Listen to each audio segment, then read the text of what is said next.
Yeah, I'm Jeremy. Welcome back to Rugby Informer, and here's some thoughts on the Springboks game against Portugal up in Bloemfontein.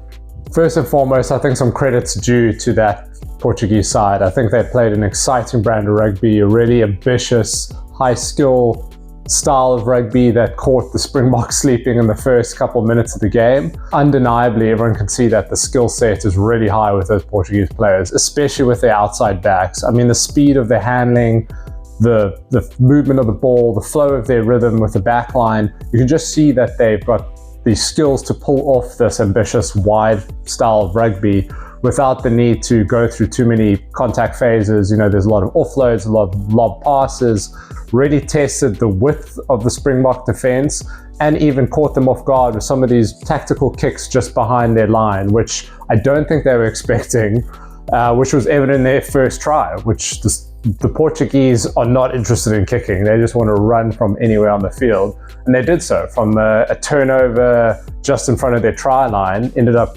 pushing through a little kick, scooping it up and going the length of the field. So that Portuguese team is awesome. They're great to watch. And that win over Fiji in the World Cup was clearly not a fluke, because these guys are the real deal. You know, some of these players are not even professionals. They're playing club rugby over in Portugal. You know, I think a couple of the guys are playing in France, but you essentially have a team made up of aspirational, athletic, skillful, fast players that are well above their talent pool. And I hope that the Portuguese national side has included a lot more fixtures going forward. Plaudits to the Portuguese coaching staff, the enthusiasm from those players. There's no lack of heart, and I think they are destined to become a proper force in rugby in the coming years. As for the Springboks, I think it's fair to assess them as essentially a new team. While there was a lot of familiar faces, you know, guys like Archias Sneema and Manie Lebok, a lot of the guys who had World Cup experience, that team was essentially a new combination of players, a lot of new faces, a lot of new debutants. So I think assessing them as a new side, you could see there was a little bit of scrappiness, a little bit of lack of chemistry with some of the combinations, a little bit of over-eagerness by some of the players, but I thought generally they were really good. And while they got off to a bit of a shaky start, I think that was more to do with Portugal's clever attacking strategy. I think the Boks clicked into gear clearly a quarter of the way through the match, heading into the second half. Some standouts from the Springboks. I thought Apelele Fassi was awesome. You know, he carried that form he showcased against Wales at Twickenham a couple weeks ago straight into this match, taking all the high balls. He sparked a great counter-attacking try down the wing. So he is really putting his hand up in terms of stealing that 15 jersey. He might not have that kind of game management, tactical kicking element to his kind of repertoire at the moment. But I mean, in terms of an exciting fullback who can handle the defensive responsibilities and add a new spark on attack, I mean, you can't go wrong with Fassi at the moment. You know, and then Thomas Tutoy was awesome in the scrums. He gave the Portuguese a bit of a lesson when he had his moment at the front row. Manie Lebok was really good despite his missed kicks, which a lot of people will focus on, but his general play was unreal. The way he holds up the ball, keeps the defensive line guessing, and he can just see space around him for other players that makes him have an X factor to him that other players can't really replicate. He's got that instinctual attacking style that I think is valuable in the Springbok team. Kanye looked obviously as calm and cool as ever, chewing his gum and doing his thing. He slinked through a really good gap to score a try. He was great on defense, and I think he helped keep that Springbok defensive structure intact even when things were going wrong. So he again looks back to his usual best, and it's great to see him back on the field. Yeah, and a shout out must go to the debutants who, you know, whether they started or came off the bench, I think those new boys you can see want to make an impact, and I think they definitely did that. Pepsi Buthelezi, Andre Hugo Venter, Ben Jason Dixon, Quan Horn, Morne van der Berg, all those guys just came on. Look, you can see there's a excitement, there's an enthusiasm in them. I would say all of them really put their hand up and made sure that they're going to be in the conversation for the wider Rugby Championship squad going forward. Obviously, Sasha, Feinberg and Gumazulu is going to be on the tip of everyone's tongues this week. Another great performance by him. Kicked all of his kicks, set up a great try for Makazole Mampimpi. Was great at when he was roaming around at fullback, collecting kicks, or he was controlling with some torpedo kicks downfield, which is great to see.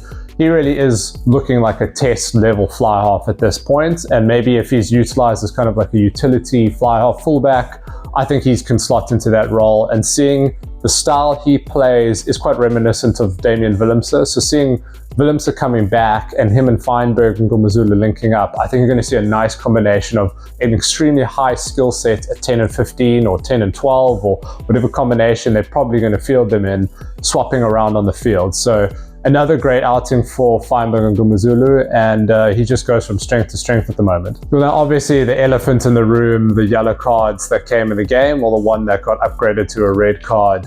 I think referee Holly Davidson, which was hilarious because it sounded like they were trying to market motorbikes throughout the whole game.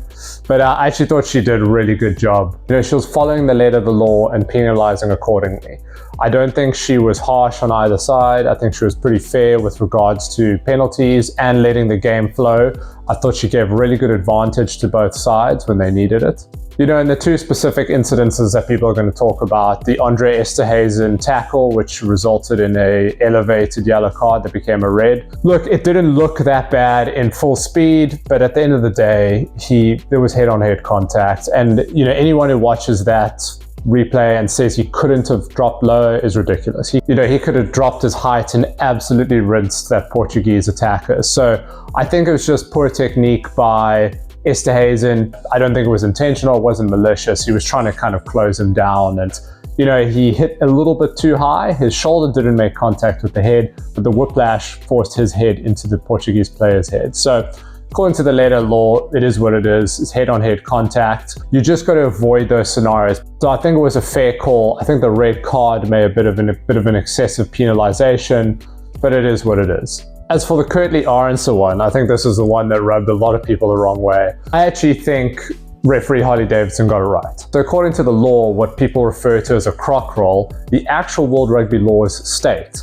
a player may remove the jackler from the tackle area by pushing, driving them backwards, including by grabbing the knee leg, but must not roll, pull, or twist an opponent. Unfortunately for Arendse, his job was to drive that Portuguese jackler backwards. Yes, you can kind of use a bit of wrestling moves and get the leg up and get them backwards, but your momentum has to be getting them off the ruck backwards.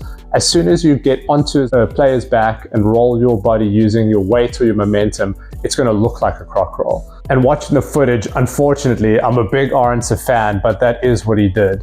Yes, it didn't result in a leg injury or any sinister moment, but he was doing it in terms of what his body movement looked like. He was doing the croc roll technique, just albeit poorly. So I think Kurtley got it wrong on that one. As soon as I think you're kind of beaten at the breakdown, you shouldn't go for the back grab and try and judo the player off. You just leave it, or you try and get under them. So I think the refereeing was all right on that call. Maybe a penalty, maybe the yellow card was a little excessive also, but I think the penalization of that moment was correct.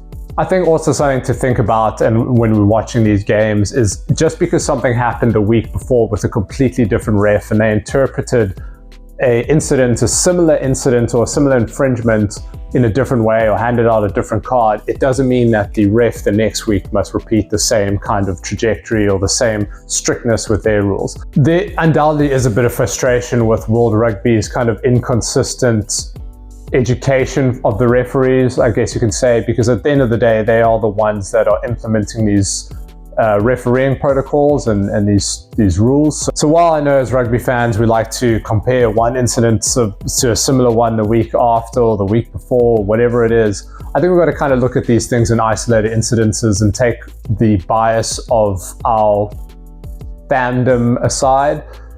Did the player commit the infringement? Yes or no? Was there excessive force used in the incident? Yes or no? You know, these things are just kind of the two things that are taken into account when making these decisions. Just because something was maybe harshly reffed the week before, I don't think we should then see that repeated the week after. But that aside, hey, going on about the ref, I just thought it was a really cool game. It was exciting, it was different, it had a little bit of freshness to it. New players, new faces on both sides of the field. And it looked like a good outing for a new generation of Springboks with a bit of taste of the old boys. So I thought it was really good. I'm excited to see more Portuguese rugby internationals, and I'm looking forward to what this game will lay the foundations for the Rugby Championship. Please leave a comment and let us know what you think too, because I love reading the comments, good, bad, whatever it is. Thanks again for watching. Please hit like, please hit subscribe, follow us on all the socials, and we will see you in the next one.